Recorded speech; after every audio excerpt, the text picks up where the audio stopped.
there's too much risk involved with that. Although Socrates believed that we were all, in theory, capable of living an examined life, he knew that in practice most of us don't. And this meant that he couldn't accept that every opinion was equally worth listening to, any more than that every pot was equally capable of holding water. Strange as it may sound to modern ears, and even though he lived in the very cradle of democracy, Socrates had the gravest reservations about democracy, because he refused to accept that just because the majority supported an opinion, that made it right. And he'd have thought it ridiculous that people in positions of power might be guided by focus groups like this. Most important decisions in ancient Athens were taken according to the will of the majority. Once a month, the whole citizen body would be asked to gather at the foot of the Acropolis and talk about all the important issues facing Athens. And we find exactly the same approach going on today in modern government and business. Polling organisations, rather like this one, gather groups of people and ask them what they think, and then important decisions are taken according to the will of the majority. I think Socrates would have disagreed violently with what's going on in there. He would have objected not just to the decor, I think, but also to the whole approach, which is that the will of the majority should decide an issue.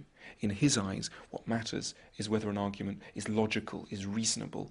That's the way that we should make decisions, not according to the will of the majority.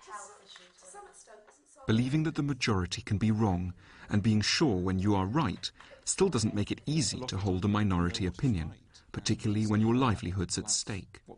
So what gave Andrew Miller the confidence to stand up against his employers, even though it was to lead him into a bitter battle in the media and the law courts? Yeah, I mean, you can only see the world with your own eyes.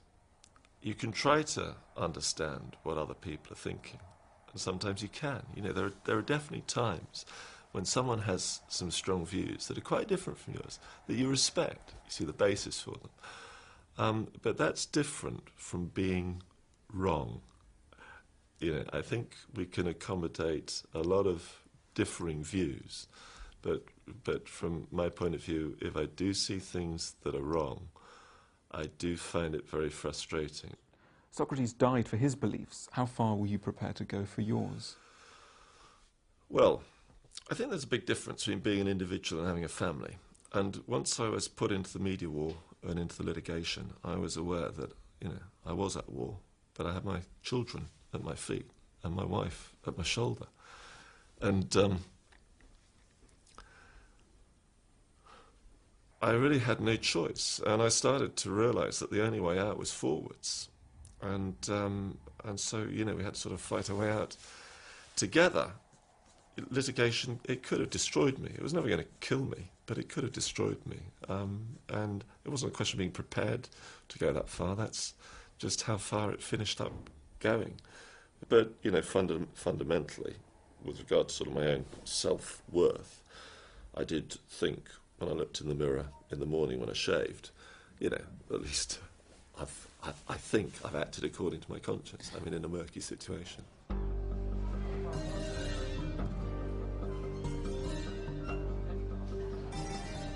Andrew feels that he's been vindicated by the out-of-court settlement he received from his employers. Socrates was not so fortunate. The one fact that people tend to remember about Socrates is that he faced a trial and that he was condemned to death. This has remained a very potent image, so that if you walk around the streets of Athens today, you can still see the scene represented all over the place. And that's because it has become an immensely powerful symbol of someone standing up courageously and intelligently against the will of the majority.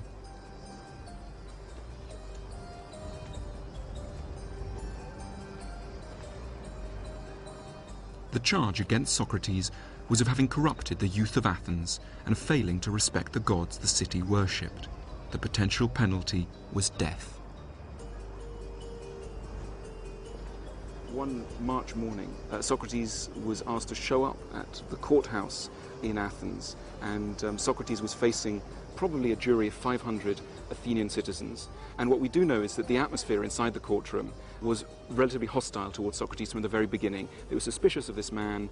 Many of them had been questioned by him before, and they were not on his side. So Socrates was really facing the possibility that he would die, and yet he didn't lose his nerve.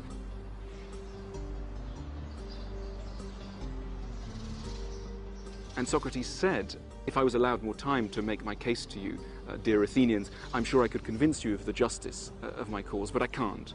And he accepted this very fatalistically. When the final vote came to be taken, the majority of the jury decided that he was guilty and that he should be sent to death. Socrates was led off from the courtroom to the prison just a few yards away. His wife, Xanthippe, came to visit him, but she broke down so hysterically that she had to be led away. Many of his friends were also in tears. Even the prison warder, who had seen many go to their deaths, offered his apologies and said that of all the people who had ever come through the jail, Socrates was the noblest, the most generous, and the wisest. And a few moments later, the executioner came through the door with a cup of hemlock. Socrates was given the cup and asked to drink.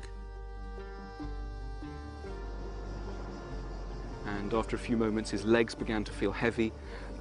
Slowly, the paralysis caused by the conine, the paralyzing agent in hemlock, started working through his body. And within a few minutes, his whole body was paralyzed. And his friend Fido reached forward and shut his eyes.